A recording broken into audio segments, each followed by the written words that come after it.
The process of getting your first client is like a journey. And speaking of journey, I gotta catch a flight.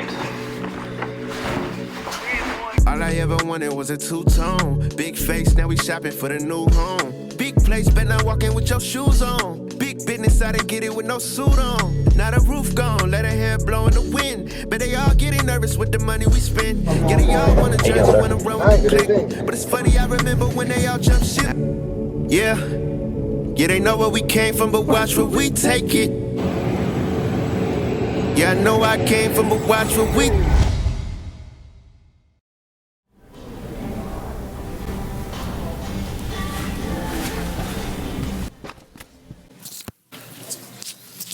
So like I was saying, getting your first client is a journey with a lot of ups and with a lot of downs. But the moment you get your first client, it's like a feeling you have never experienced before. Now, in terms of reaching out to clients, there are two main ways to do this. For anyone who has a business or knows anything about business, these are probably relatively familiar terms. But for anyone new out there who's looking to start a business like myself, I'm going to break them down into two different ways. There is inbound leads and there's outbound leads. Outbound leads is when you reach out to the person, where you send them a DM, a cold email, and you are directly, actively trying to get them to buy your product or service. I'm going to call this active leads. Inbound leads are passive leads, are ways in which the customers come to you, and we're going to call those passive leads. Now, when you first start off, all leads are going to be active, but the idea is that eventually, as your business grows, your active leads become passive leads. Now, there's no really science behind this, how this works. I just reached out to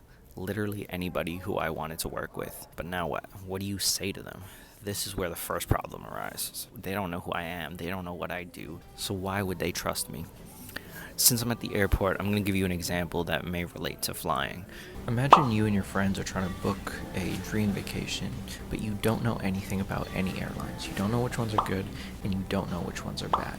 How do you choose which airline to get on? Do you look at their website? Do you look at their customer service? Do you look at previous flight experience? Do you look at how long they've been in business? All these factors determine whether you get on the flight or not. And for me, I'm the new airline. I'm the one that you have to decide between. So all these factors and more determine whether you get on my plane. So how do I get people on my plane? Alex Hormozi talks about this in his book, $100 Million Offers. There's two things you have to consider: the desired outcome and the perceived likelihood of achievement. So the desired outcome is getting to the destination, and the perceived likelihood of achievement is how likely you think I am to getting you to your destination before the purchase. So I got started. I didn't know if it was going to take 2 days or if it was going to take 100 days, but I knew that if I stuck with it, eventually that would happen. Day 1, no response. Day 2, no response. Day 3, still no response. Day 4, no response. Day 5, no response. Day 6, no response. And day 7, no response. There's a phenomenon that I learned in the podcasting world, which is most podcasts stop at their 6th or 7th episode, which means that it takes around 6 or 7 times for someone to realize how much work something is and eventually decide, make a decision, a mental decision in their brain that, do I want to continue this for an extended period of time with no results, or do I quit? And so day 7 was around the mark where I was like, is this going to work or is it not? But I knew if I got past day 7, I could make it to 100, and I had 93 days more to go, and I got back to emailing. So day 8, no response. Day 9 was the day. The person who I had sent an email to on day 2 responded. They responded. And when I tell you the excitement, the rush that I felt when they even just responded was amazing. It was like my actions, that everything that I'd put forth for even just the 9 days was about to pay off. This was a feeling I couldn't even describe, to be honest with you. But it was a rush, and it wasn't like the client was going to pay me. It was just a acknowledgement that what I was doing, I was on the right track. Slowly and steady, the momentum started building. People started emailing back. People started asking for my reads. People started going to the website, but I still couldn't get my first client.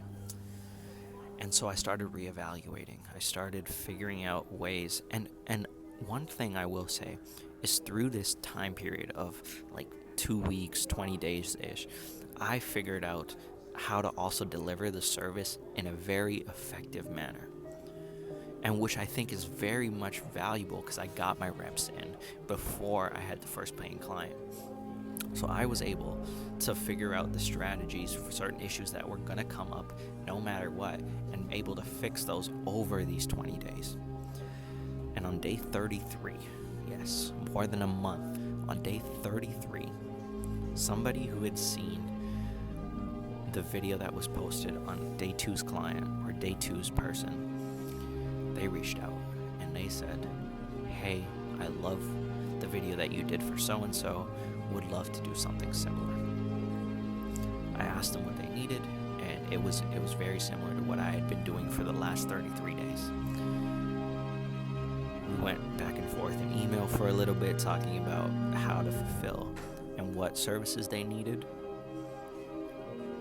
I gave them my price, and they said yes.